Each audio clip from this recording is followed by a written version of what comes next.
Simultaneous differential equation चल रहा था, जिसमें अब जो डिफरेंशियल इक्वेशन थे वो इस फॉर्म में थे, जैसे D x upon capital P is equal to D Y upon capital Q is equal to D Z upon capital R. जिसमें जो पहला मेथड था वो सबसे सिंपलेस्ट टाइप था, उसे हम बताए हुए थे कि इनमें से कोई भी दो पेयर लेते हैं, ठीक, जो कैंसिल आउट होने वाले होते हैं कैंसिल आउट हो जाते हैं, एक्स के टर्म एक्स की तरफ, वाई के टर्म वाई की तरफ बचते थे। उसके बाद हम करते क्या थे, इंटीग्रेट करके एक्स वाई में एक रिलेशन निकाल लेते थे। फिर मेरा अगला काम होता था, बाकी बच्चे दो पेयर को लिया जाता, चाहे इसको इसको लिए या इसको या इसे लें, इन दोनों को साथ ले करके फिर जैसे अब यहाँ वाई का यहाँ जेड का टर्म आता, तो अगला जो फंक्शन आता, कैंसिल आउट होने वाले कैंसिल आउट हो जाते, वाई वाले हिस्से डी वाई के साथ आते, जेड वाले हिस्से डी जेड के साथ आते, हम इसको इंटीग्रेट कर देते, वाई जेड में एक रिलेशन मिलता। पहला और दूसरा जो दोनों रिलेशन मिले हैं वो रिलेशन मिल करके हमारे दिए गए डिफरेंशियल इक्वेशन के सॉल्यूशन को कंस्टिट्यूट कर रहे होते थे। सबसे आसान टॉपिक था पहला वाला। अब हम दूसरा मेथड उठा रहे हैं। दूसरा मेथड ऐसे होगा जिसमें आप जब इसमें से कोई भी फैक्टर उठाएंगे तो ऐसा हो सकता है कि इनमें सारी चीज़ें कैंसिल आउट ना हो, मतलब आप वेरिएबल सेपरेबल को अप्लाई ना कर पाएँ। तब के केस में कैसे किया जाएगा वो देखते हैं, ठीक। हेडिंग डाल देना सेकेंड मेथड। सेकेंड मेथड है bye property of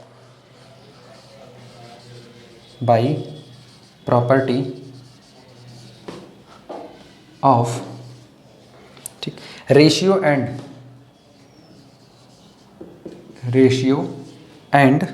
proportion.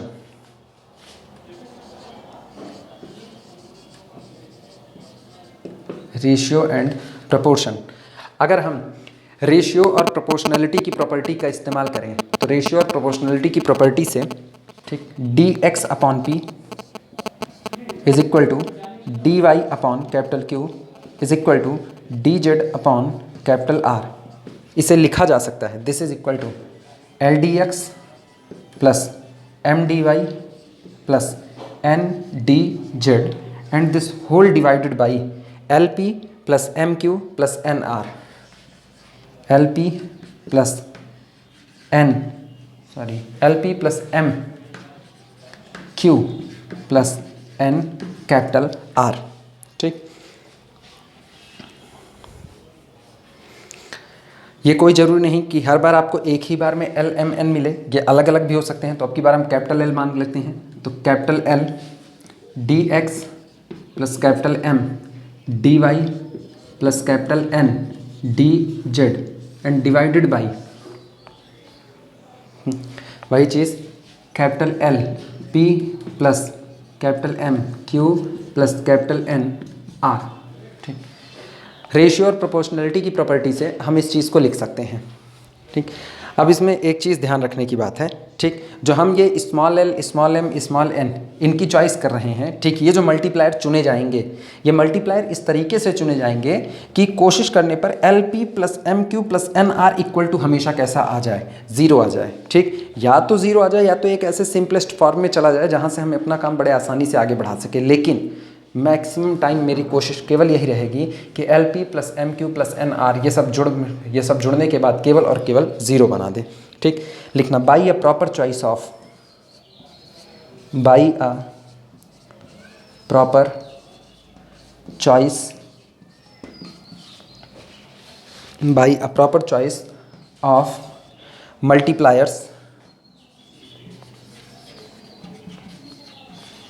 Of multipliers, ठीक, small L small M small N and capital L capital M capital N, ठीक, एट्सेट्रा। ये मल्टीप्लायर्स कोई ज़रूरी नहीं कि हर बार एक ही दो बार चुन करके छोड़ दिए जाएं। हो सकता है हमारी ज़रूरतें ज़्यादा हो तो हमको कई बार मल्टीप्लायर चुनने पड़ सकते हैं इन्हें सॉल्व करने के लिए, ठीक। आगे लिखना it is possible to find, ये संभव है, इट इज़ possible to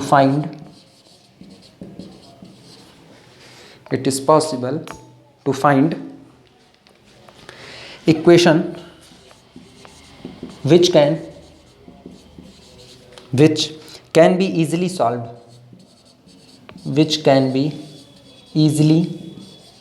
solved ये पॉसिबल है कि जिस वक्त हम मल्टीप्लायर को सिलेक्ट कर रहे हों तो हमें मल्टीप्लायर इस तरीके से मिल जाए कि हमारा इक्वेशन काफ़ी आसानी के साथ सॉल्व हो जाए।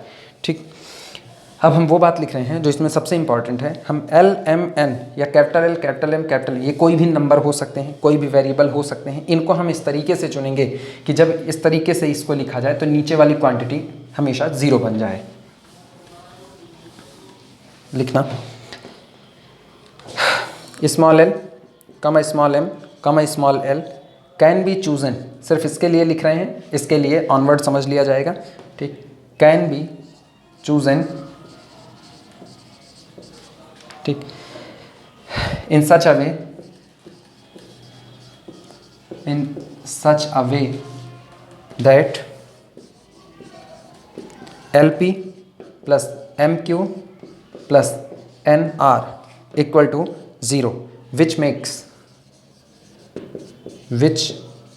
मेक्स, और जैसे एक बार ये क्वांटिटी 0 आ गई तो ऊपर जो भी बैठा था, ऊपर था हमारे पास L D x plus M D Y plus N D Z, इस पूरे को किसी भी फैक्टर के साथ लेंगे हमको हर बार मिलेगा l D x plus M D Y plus N D z बराबर 0। तो इसी को लिख रहे हैं which makes l D x plus M D Y plus N D z equal to 0। ठीक, और एक बार हमें ये मिल गया तो अब हम इसको आसानी के साथ इंटीग्रेट करके अपना काम आगे बढ़ा सकते हैं, क्योंकि ऐसे केसेस में हम देखेंगे कि जो ये l आएगा वो x का फंक्शन बचेगा dx के साथ, m y का फंक्शन होगा dy के साथ, n z का फंक्शन होगा dz के साथ, या ये आपस में इस तरीके से आएंगे कि ये इंटरकनेक्टेड हो जाएंगे। ठीक, न्यूमेरिकल से देखना, ये बेन एक्चुअली इसमें जो कुछ भी है वो न्यूमेरिकल से सबसे ज़्यादा समझ में आता है, इसीलिए अब हम तुरंत इसका न्यूमेरिकल उठा रहे हैं यहीं से।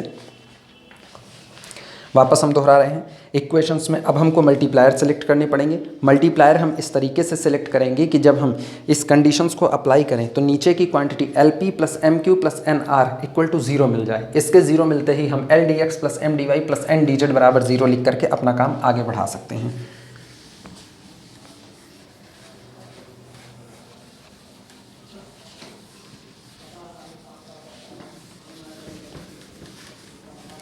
पहली प्रॉब्लम लिख रहे हैं, प्रॉब्लम है, ठीक, solve d x upon M Z minus N y पहली बात is equal to D Y upon N x minus L Z is equal to D Z upon L Y minus M x.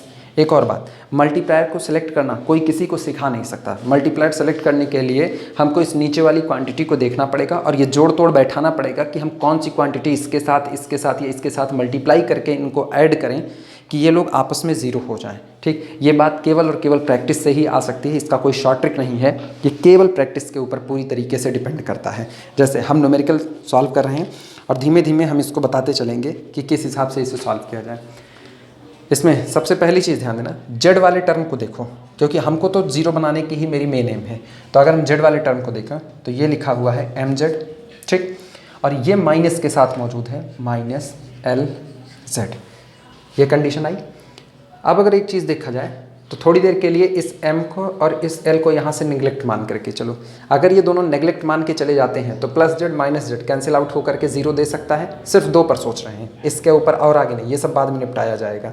तो इसका मतलब कमी किस चीज़ की लग रही है वो देखना, यहाँ l है यहाँ नहीं है, यहाँ m है यहाँ नहीं है, तो इसका मतलब पहला मल्टीप्लायर जो इनके साथ लिया जाए वो कमी पूरी कर रहे हैं l की, इसको लेते हैं l पहला मल्टीप्लायर। ठीक, दूसरे मल्टीप्लायर की बात करते हैं। अच्छा, यहाँ वाले के साथ, इसके साथ हम m को ले लेते हैं, तो m।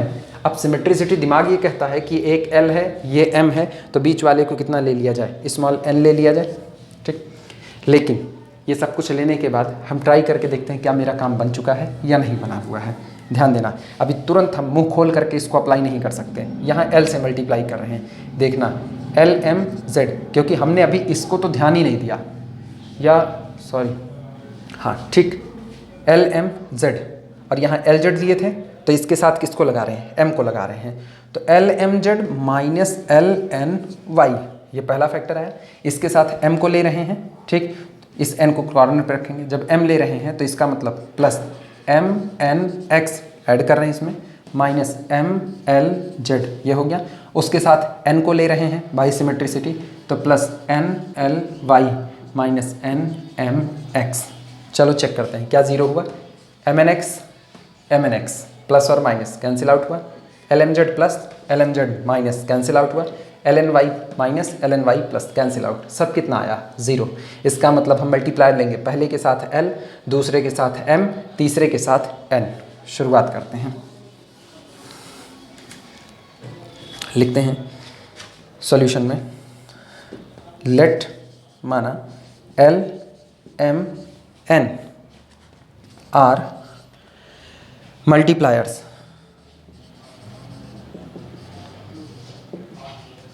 let l m n are multipliers, then तब ऐसे केस में चलो प्रॉपर्टी अप्लाई करते हैं।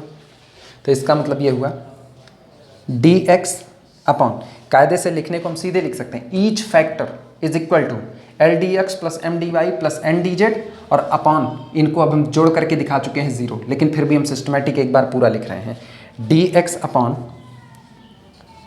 M Z minus N Y बराबर होगा D Y upon N x minus L Z is equal to D Z upon L Y minus M X, ठीक। And this is equal to L M N, पहले के साथ L, इसके साथ M, इसके साथ एन, तो अपने को मिलता है l D x plus M D Y plus N D Z whole divided by, अब हम इसको जोड़ करके दिखा चुके हैं। ये पूरा जोड़ कितना आएगा? ज़ीरो। तो हम इसको दोबारा नहीं लिख रहे हैं, इसको हम सीधे लिख दे रहे हैं ज़ीरो, या फिर भी जिनको कन्फ्यूज़न है उनके लिए हम लिख रहे हैं, ये होगा L into m Z minus N y plus m into n x minus L z plus n के साथ n into l Y minus M x, l Y minus M x, ये ब्रैकेट क्लोज, ठीक।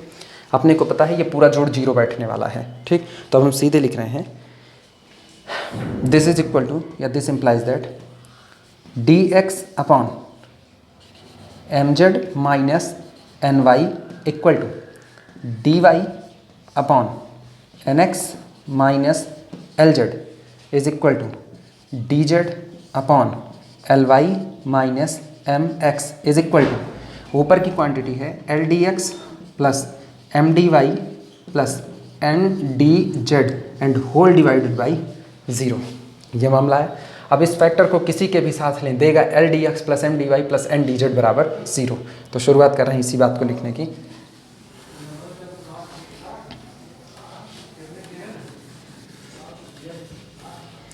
This implies that L D x plus M D Y plus N D Z whole divide, या sorry, is equal to zero, equal to zero. Simply इसे integrate कर दिया जाए, integrating it,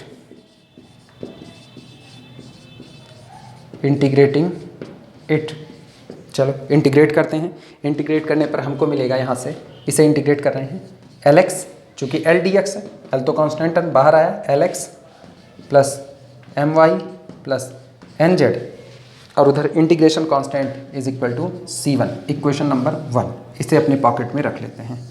पहला ये हमको कह सकते हैं u ऑफ एक्स वाई मिल चुका है, u of x y is equal to C1।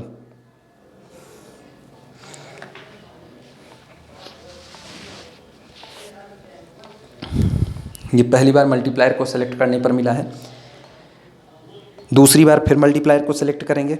Select करने की कोशिश मेरी वही होगी कि पूरा जोड़ घटाव करने पर नीचे का टर्म अपना ज़ीरो आना चाहिए, ठीक।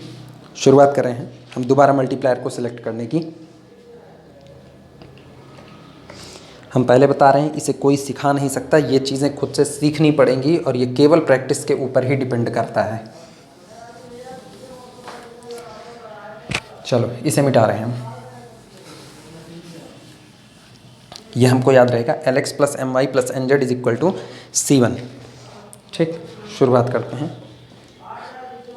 लिखना।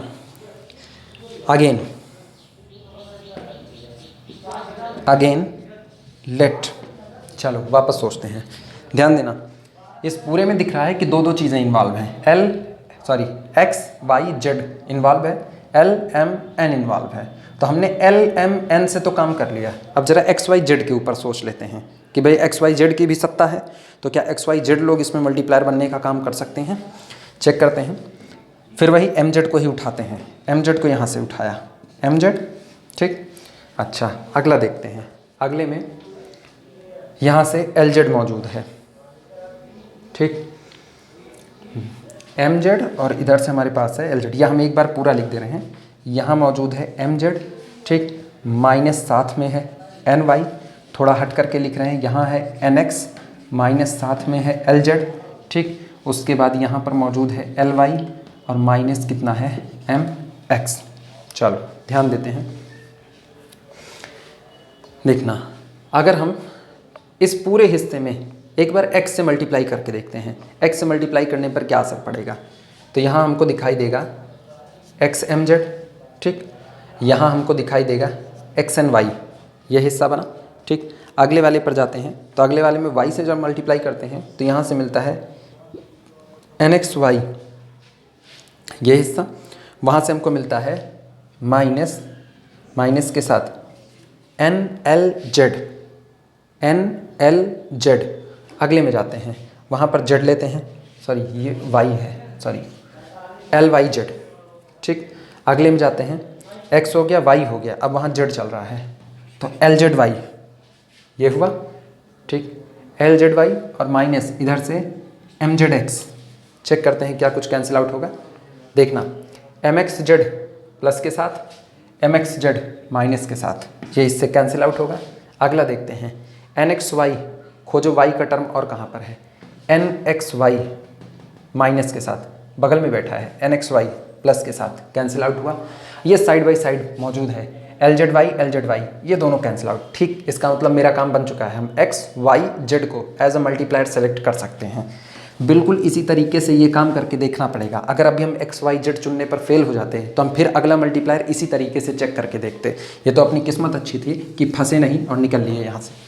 लिखना, again let XYZ as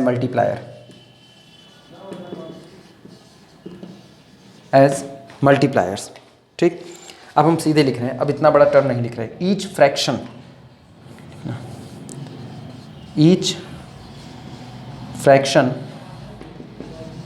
is equal to, ध्यान देना, x dx plus y dy plus z dz और डिवाइडेड बाई, मल्टीप्लाई कर रहे हैं, यहाँ x से मल्टीप्लाई हुआ तो इसका मतलब ये हो गया mxz। यहाँ कितना होगा, माइनस nxy। ठीक, अगले में y से मल्टीप्लाई करो तो प्लस nyx, y से मल्टीप्लाई करो माइनस n, या पहले l को लिख लेते हैं lyz। ठीक, अगले में z से मल्टीप्लाई करते हैं तो प्लस lyz माइनस z से मल्टीप्लाई करो mxz। ये इतना हिस्सा आया। ठीक, पता ही है सब कट पिट करके ज़ीरो होगा।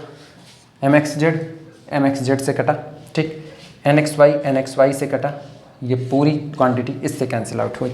दिस इम्प्लाइज दैट, इसका मतलब हुआ x dx plus y dy plus z dz upon zero, यानी हमको मिलता है x dx plus y dy plus z dz is equal to zero. ये हुआ। इंटीग्रेटिंग इट, इंटीग्रेट करो इसको तुरंत, इंटीग्रेटिंग इट। चलो इंटीग्रेट करते हैं। इंटीग्रेट करेंगे तो साफ़ सुथरा मामला है इसका। ये देगा x square upon 2 plus y square upon 2 plus z square upon 2। रही बात कांस्टेंट जोड़ने की, कांस्टेंट भी हम ऐसा ही जोड़ देते हैं। This is equal to C2 upon 2 लिखा जा सकता है। हाँ, जिनको दिक्कत लगे वो लोग C2 स्क्वायर भी जोड़ सकते हैं, कांस्टेंट ही तो है। चलो जोड़ देते हैं, C2 स्क्वायर अपॉन 2। ये 2 इस 2 से इस 2 से इस 2 से कैंसिल आउट हुआ है। अपने हाथ क्या आया? अपने हाथ आता है x square plus y square plus z square is equal to C2 square. नाम है इक्वेशन नंबर 2। अब गौर करना, इक्वेशन नंबर 1 जो मिला था वो मुझको याद है। इक्वेशन नंबर 1 था LX plus My plus NZ equal to C1। Equation number 2 आ रहा है x square plus y square plus z square is equal to C2 square. अपने को पता है जिस दिन 3D पढ़ी जाती है उस दिन 1 डिग्री का इक्वेशन प्लेन को रिप्रेजेंट करता है, और इस तरह का इक्वेशन 2 डिग्री का इस तरीके का इक्वेशन एक स्फेयर को रिप्रेजेंट करता है। और हम जानते हैं इक्वेशन 1 इक्वेशन 2 दोनों जिस दिन साथ आएंगे उस दिन दिए गए डिफरेंशियल इक्वेशन के लिए सॉल्यूशन बनाते हैं। ठीक, हमको पता है जिस दिन स्फेयर प्लेन के साथ रखा जाता है उस दिन ये एक सर्किल को रिप्रेजेंट करता है। एक अमरूद है, वो स्फेयर का काम कर रहा है, चाकू आपके लिए किसका काम करेगी? प्लेन का काम करेगी। जिस वक्त चाकू से अमरूद को कट किया जाएगा उस वक्त एक सर्किल निकल करके आता है। तो इसका मतलब ये हुआ कि स्फेयर और ये प्लेन साथ साथ आकर के सर्किल रिप्रेजेंट करते हैं। मतलब दिया गया डिफरेंशियल इक्वेशन, जिस परिवार का डिफरेंशियल इक्वेशन था वो परिवार सर्किल का परिवार था। This is the family of the circle. लिखना इसी बात को। 1 and 2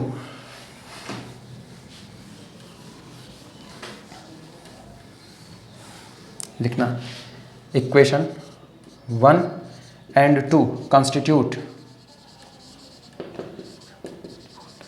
equation 1 and 2 constitute solution of differential equation, solution of given differential equation। ठीक, रही बात ये ज्योमेट्री वाली बात, क्या कही जाए? तो ज्योमेट्री वाली बात के लिए चाहे तो हेडिंग डाल देना ज्योमेट्रिकल इंटरप्रिटेशन। ज्योमेट्रिकल इंटरप्रिटेशन, इसकी ज्योमेट्री की समझ क्या होगी? Geometrical interpretation. ठीक, चलो इसमें लिखते हैं कि इसकी ज्योमेट्री क्या होगी। लिखना, x square plus y square plus z square is equal to C2 square. ये होता है स्फेयर। ठीक, LX plus My plus NZ is equal to C1। ये होता है प्लेन। तो टूगेदर ये दोनों एक साथ, टूगेदर दे रिप्रेजेंट या इट रिप्रेजेंट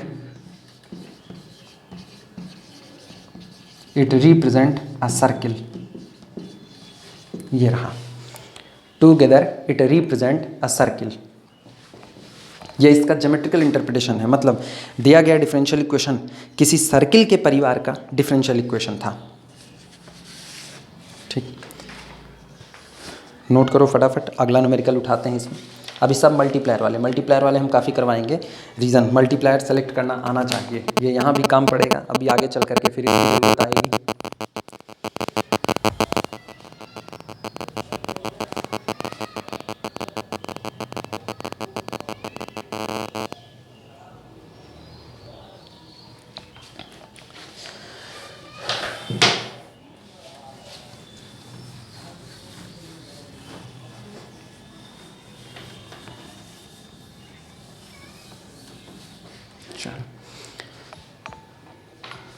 अगला न्यूमेरिकल उठाते हैं।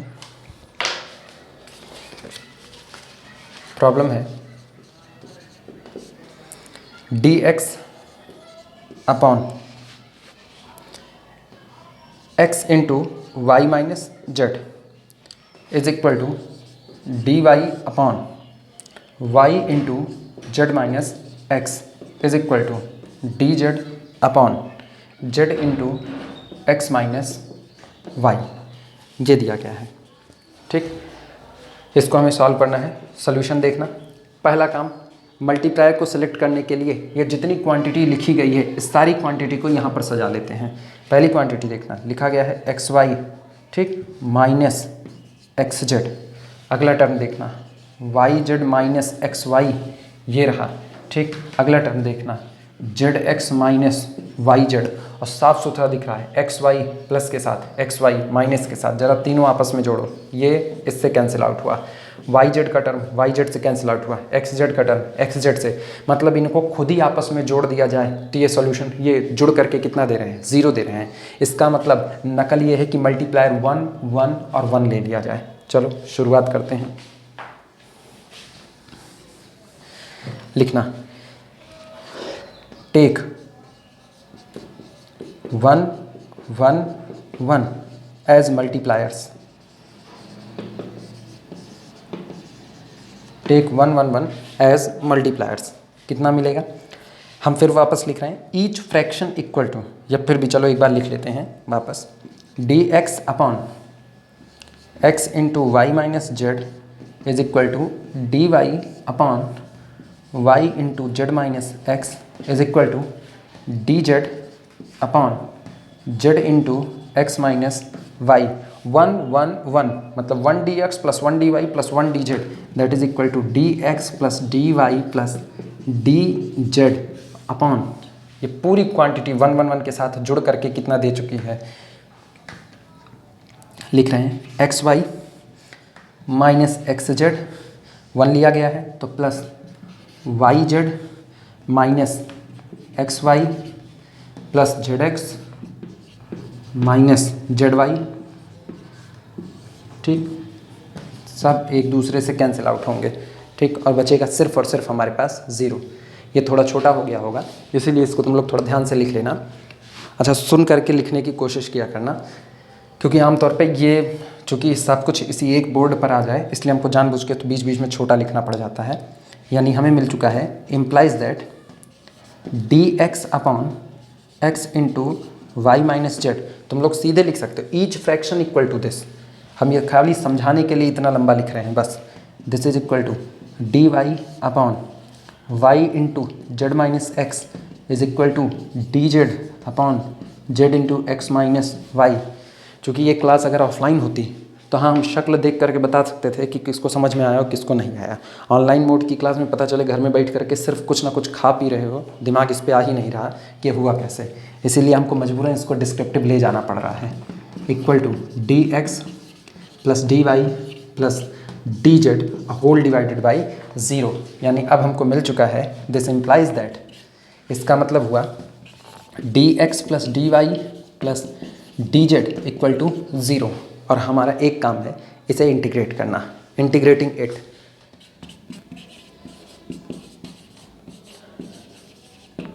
इंटीग्रेटिंग इट, चलो इंटीग्रेट करते हैं। x plus y plus z is equal to C1। ये पहला इक्वेशन हमारे पास आ गया, इक्वेशन नंबर 1 नोट कर लो फटाफट। और जो लोग साथ साथ नोट कर चुके हों वो लोग अगले मल्टीप्लायर को सिलेक्ट करने की कोशिश करें।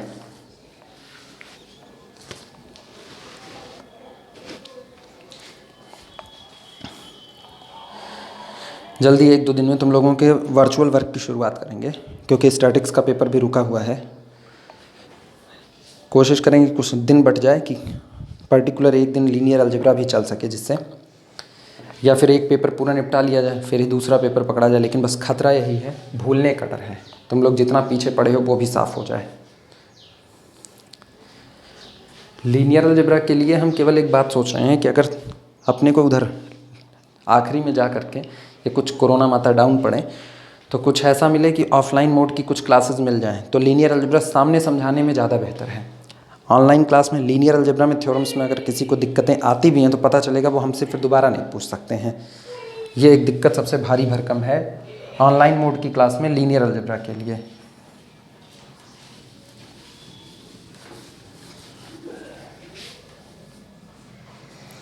अभी तो हम भी तुम लोगों से बस वर्चुअली ही बात कर रहे हैं। चलो शुरुआत करते हैं। अगले मल्टीप्लायर को सेलेक्ट करने के लिए ध्यान देना, मेरे पास फिर वही रास्ता है। हम ये जितने नमूने दिए गए हैं इनको सीधे नीचे उतार देते हैं। इधर है x Y minus x z मौजूद है। अगला देखते हैं, चलो प्लस लगा, प्लस वाई जेड, ठीक, और माइनस एक्स वाई इसे लगा दिए। उधर वाले को प्लस साइन रख रहे हैं, जो बदलना होगा बाद में बदल लिया जाएगा। Z x minus z y, ठीक। इस पर निगाह दौड़ाई जाए तो ध्यान देना, सबसे पहले एक्स वाले टर्म देखते हैं। ये रहा एक्स का टर्म यहाँ पर है, और खोजो एक्स का टर्म कहाँ पर है। एक तो ये x का टर्म है, एक ये x का टर्म है, और साथ में पड़ा हुआ एक ये x का टर्म है। ठीक, अभी जुड़ने पर 0 0 हो चुका है क्योंकि 1 1 1 मल्टीप्लायर था, लेकिन अब हम 1 1 1 से काम नहीं कर सकते, हमको काम थोड़ा सा बदलना पड़ेगा। वो थोड़ा सा बदला वाला काम देखना। अब हम मल्टीप्लायर, एक बार जो मल्टीप्लायर अपनी जेब में आ गया, दोबारा फिर उसको एज अ मल्टीप्लायर इस्तेमाल नहीं किया जा सकता। मल्टीप्लायर दोनों ही बार अलग अलग आने चाहिए। चलो ध्यान देते हैं, एक नकल बैठा हो दिमाग में, यहाँ भी कितना एक्स वाई, यहाँ भी कितना एक्स वाई। अगर कुछ ऐसा हो जाए कि यहाँ से x उड़ जाए, यहाँ से y उड़ जाए, ठीक है, यहाँ से x को गायब कर दो, सॉरी यहाँ भी x को गायब करो, यहाँ भी x को गायब करो, तो इसका मतलब प्लस y और माइनस y दोनों कैंसिल आउट हो सकते हैं। और x को गायब होने के लिए मेरे पास एक ही रास्ता है कि यहाँ मल्टीप्लाई किया जाए 1/x से। अब चुपके से यहाँ 1/x से मल्टीप्लाई कर देते हैं, और वहाँ से पहले इसको निपटा लेते हैं। जिस दिन यहाँ 1/x का मल्टीप्लाई होगा तो देखो इस हिस्से में क्या बचा, y माइनस जेड, इस हिस्से का बचा, ये इससे मल्टीप्लाई किए हैं, इसे भूल जाना। अगले में आते हैं, अगले में देखते हैं। हमने कहा था यहाँ से y को उड़ाने के लिए, तो चलो वहाँ से, ठीक, वहाँ से y को उड़ाते हैं। 1/y का मल्टीप्लाई करो, 1/y का मल्टीप्लाई करते हैं तो यहाँ पर कितना बचेगा, यहाँ बचेगा z, ठीक, और यहाँ बचेगा माइनस x। ये हुआ 1/y का मल्टीप्लाई, ये 1/x का मल्टीप्लाई। अच्छा, कुछ गड़बड़ हो चुका है, ठीक, लेकिन कोई गड़बड़ी नहीं है। अभी कम से कम यहाँ प्लस y मिल गया, ये एक तो कैंसिल आउट हो रहा है, यहाँ 1/x, यहाँ 1/y, और ये एक बंदा कैंसिल आउट हो चुका है। अगला बचा हुआ है, उसमें देख लेते हैं।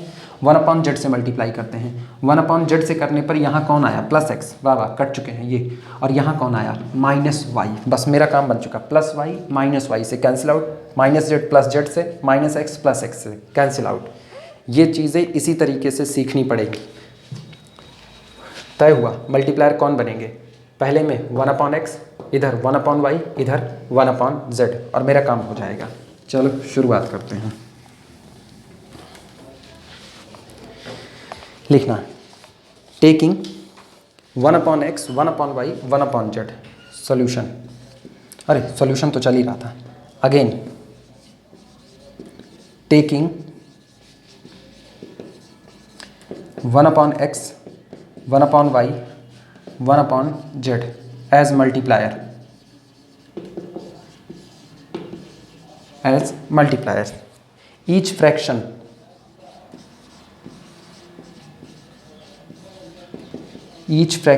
is equal to 1/x dx plus 1/y dy plus 1/z dz and whole divided by, अब हम सीधे 0 लिख रहे हैं क्योंकि अब ये काम हम लोग कर चुके हैं दिखा करके। 1/x से मल्टीप्लाई करो, यहाँ 1/y से करो, यहाँ 1, अच्छा सॉरी, अगर ओपन ना किए होते, यहीं से देखते तो ज़्यादा आसान पड़ता अपने को। यहाँ से x हटा देते, यहाँ से y, यहाँ से z हटा देते, और उसके साथ साथ दिखता y minus Z plus Z minus x, Z से जेड कैंसिल आउट हो जाता, बाकी बचा हिस्सा इधर से प्लस एक्स माइनस वाई और इधर माइनस एक्स, ये कैंसिल आउट, वाई से वाई कैंसिल आउट हुआ, यानी पूरा फैक्टर बटे में आ गया 0। This implies that 1/x dx plus 1/y dy plus 1/z dz equal to 0। और अगला काम है सिर्फ इसको इंटीग्रेट कर देना, इंटीग्रेटिंग इट। चलो इंटीग्रेट करते हैं। 1/x dx इंटीग्रेट करो, कितना आएगा, 1/x का आएगा log x, ठीक, log x plus log y plus log z is equal to, उधर के हिस्से में कांस्टेंट ऐड कर दिया जाएगा। चलो log x plus log y plus log z, ठीक, इंटीग्रेट करने पर, और उधर के हिस्से में कोई भी कांस्टेंट ऐड कर दो, is equal to log c2 add कर देते हैं, log c2, log m plus log n plus log n, यानी मल्टीप्लाई होकर के दिया x y z is equal to c2। ये अपना आ गया इक्वेशन नंबर 2। इक्वेशन 1 इक्वेशन 2 ये दोनों साथ साथ जिस दिन आएंगे, यहाँ हो सकता है फ्लैश आ रहा हो, ये लिखा गया log x plus log y plus log z is equal to log c2, तो log m plus log n plus log n का फार्मूला अप्लाई किया, ये बनेगा log m into n log x y z is equal to log C2, log log cancel out किया, X Y Z antilog लिया, X Y Z is equal to C2 और लिखना equation 1 and 2 constitute required solution.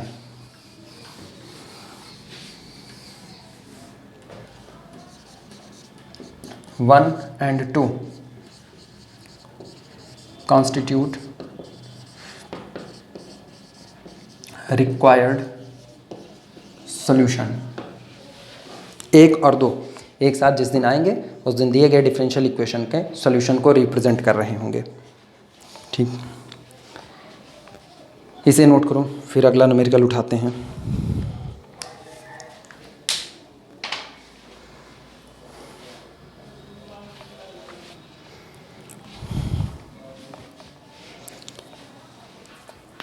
Linear algebra के लिए हमें याद है जिस वक्त ऑफलाइन मोड में क्लास चल रही थी उस वक्त भी कुछ थ्योरम्स ऐसी आई थी। पढ़ने में तो इंटरेस्टिंग है, पढ़ने में तो बिल्कुल भी गड़बड़ नहीं इधर उधर का। मेरे ख्याल से तो अपने को तो सबसे बेहतर प्योर मैथमेटिक्स में ये एनालिसिस वाले पार्ट लगते हैं।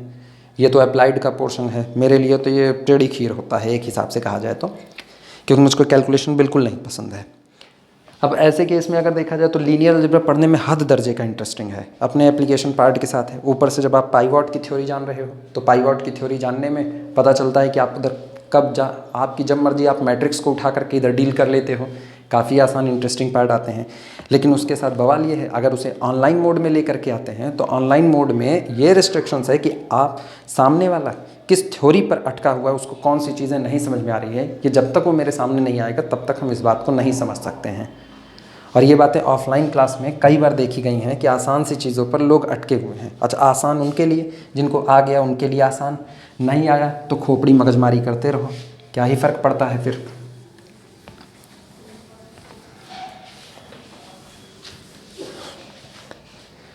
में भी विधाता मेहरबान हो तो अपने को थोड़ा सा टाइम मिल ही जाए ऑफलाइन मोड में भी।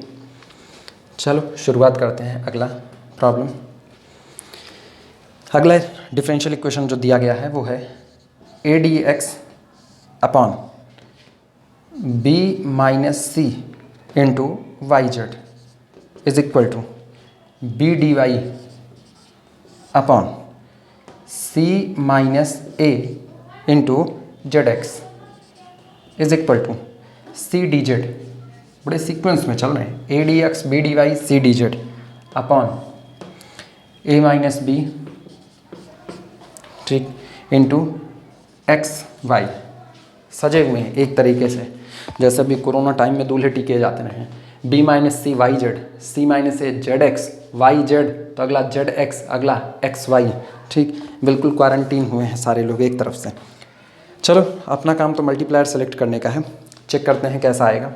वापस पुराना काम ओपन करके इनको लिखा जाए, देखना। ये है बी वाई जेड, ठीक है, B Y Z minus C Y Z, ठीक, प्लस इधर से सी जेड एक्स, प्लस का साइन ले रहे हैं, जब हटाना होगा हटा देंगे, माइनस ए जेड एक्स, ठीक है, अगला plus A X Y minus B x Y. आओ कैंसिल आउट करने की धीमे से शुरुआत करते हैं, मल्टीप्लायर दिमाग में बैठा करके। वाई जेड का टर्म देखते हैं, ये रहा वाई जेड का टर्म। एक और खोजो वाई जेड का टर्म कहीं पर पड़ा होगा, ये रहा, बगल बगल है वाई जेड के। बगल बगल वाले अक्सर धोखा देते हैं, पड़ोसी तो वैसे भी चून का बुरा होता है। ये तो शायद नहीं बैलेंस होने वाले हैं आपस में। अगले पर आते हैं, और कहीं पर देखो क्या वाई जेड का कोई टर्म है, नहीं मौजूद है। ठीक, कोई दिक्कत नहीं, अपना काम बन जाएगा। वाई जेड है, एक की कमी दिख रही है यहाँ पर एक्स की, चलो यहाँ x से मल्टीप्लाई करते हैं पहले। जिस दिन यहाँ x से मल्टीप्लाई करेंगे ये मेरे पास बनेगा बी एक्स वाई जेड, ये हिस्सा बना। ठीक, अगला देखो क्या कहीं पर और एक्स वाई जेड बन रहा है, ये हिस्सा बन रहा है माइनस सी एक्स वाई जेड, ये हुआ। ठीक, अगले पर आते हैं, इनका हाल देखते हैं। तो यहाँ पर अब y का, चूँकि यहाँ x का किया तो यहाँ y का मजबूरी है करने की, चलो देखते हैं चेक करके। प्लस यहाँ पर हुआ c y का कर रहे हैं तो एक्स वाई जेड, चूँकि एक्स जेड था y पहले से आ गया, अब हमने मल्टीप्लाई किया। यहाँ का देखते हैं minus A X Y Z.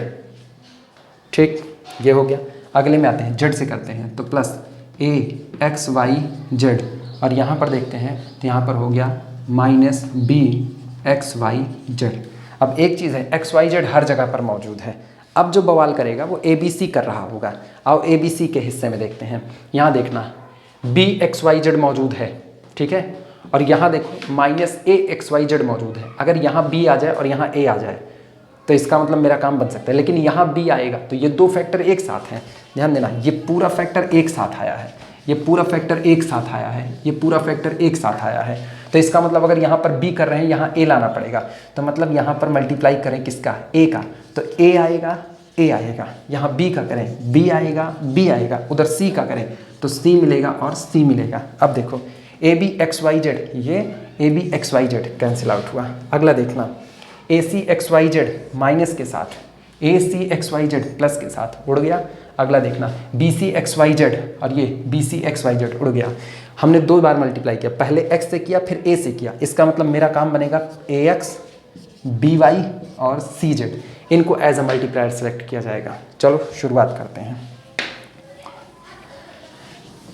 मानने को अगर हमको इसमें एम बी ना बढ़ानी हो तो निश्चित तौर पर हम अलग से इसको सॉल्व करके उसके बाद भी ले सकते हैं, लेकिन उसके बावजूद भी हम सामने करके दिखा रहे हैं जिससे ये बात पता चले कि ये चीज़ें हमको अपने ही दिमाग से ऑन स्पॉट सोचनी पड़ेंगी। इसके लिए कोई रूल कोई लॉजिक नहीं है। इसके लिए केवल बस एक बात है, इनको देखो, ठीक, जब मेहमान घर पर पधारे हुए हैं तो मेहमान की शक्ल देखो, पहचानो आए कैसे हैं, 10 दिन टिकने के लिए आए हैं तो निश्चित तौर पर एक बिस्किट खिलाओ, बाकी शाम को तो खाना खावे करेंगे।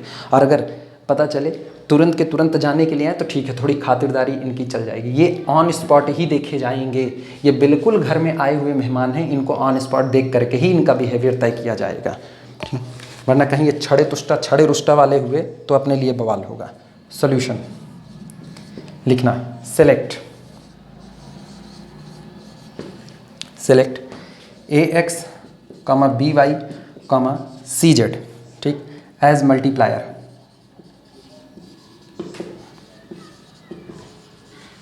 एज मल्टीप्लायर्स, ठीक। उम्मीद करें अब हम ईच फैक्टर लिख सकते हैं। लिखना है each fraction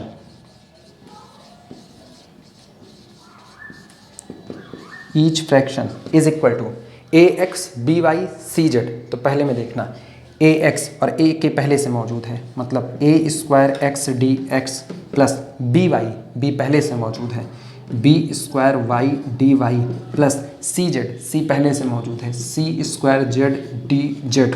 whole divided by जोड़ के दिखा चुके हैं, सब कितना बैठेगा, 0। यानी दिस इम्प्लाइज दैट अपने को मिलता क्या है, इसको किसी भी फैक्टर के साथ लेंगे, ये पूरे fraction part equal to this हो गए, इसको किसी के भी साथ लेंगे अपने को मिलेगा this implies that a square x D x plus B square Y D Y plus C square Z D z is equal to 0। और अगला काम है इसको इंटीग्रेट करना। लिखना इंटीग्रेटिंग इट।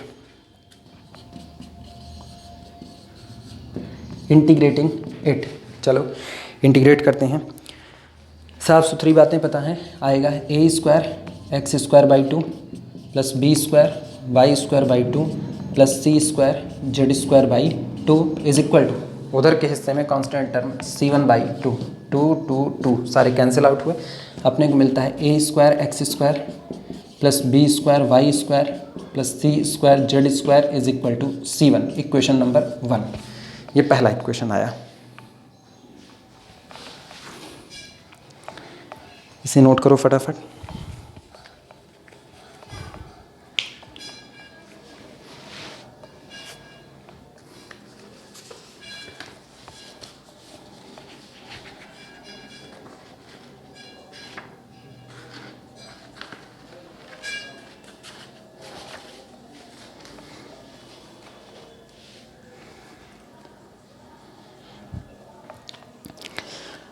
अगला मल्टीप्लायर तुम लोग सोचते रहो, तब तक जो लोग लिख चुके हों वो लोग अगला मल्टीप्लायर सोचें।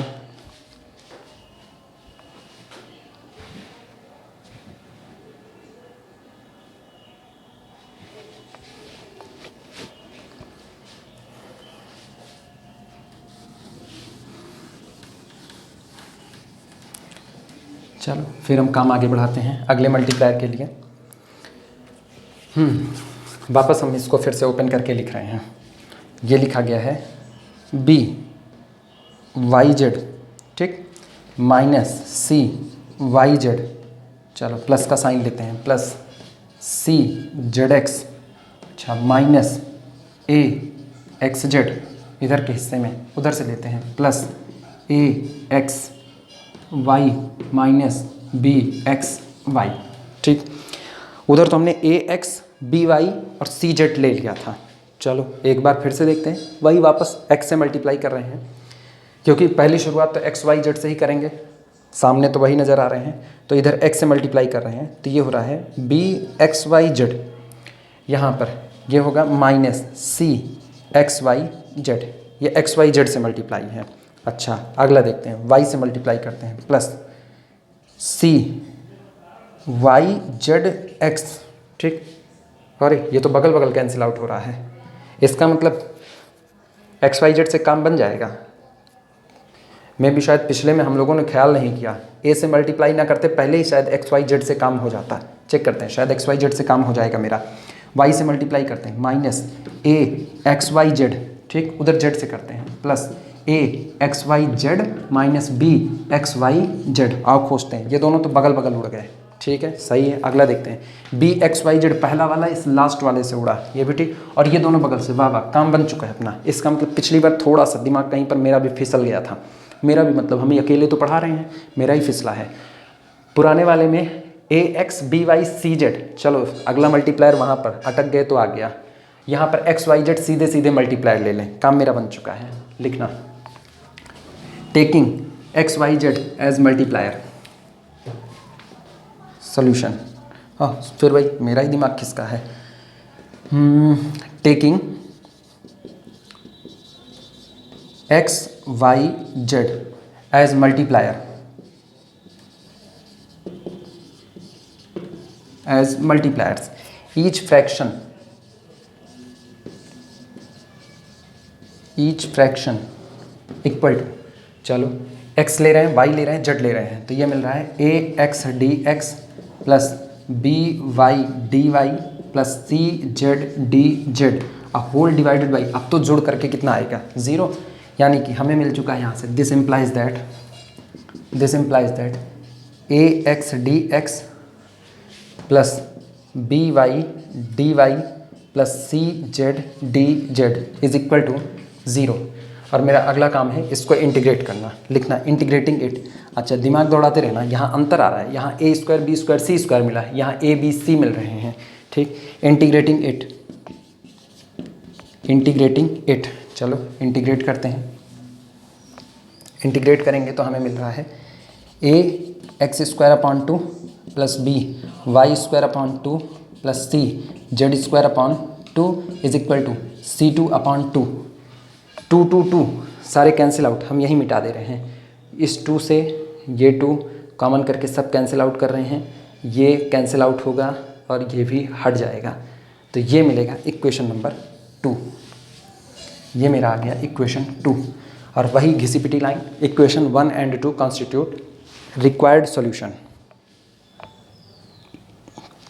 Equation 1 and 2 constitute required solution.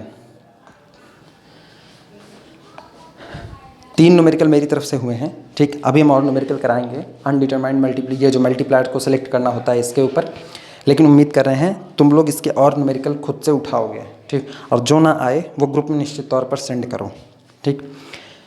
बाकी बातें अगले वीडियो में करेंगे। स्टैटिक डायनामिक्स जल्दी उसके लिए भी रास्ता निकाल रहे हैं इसी तरीके से।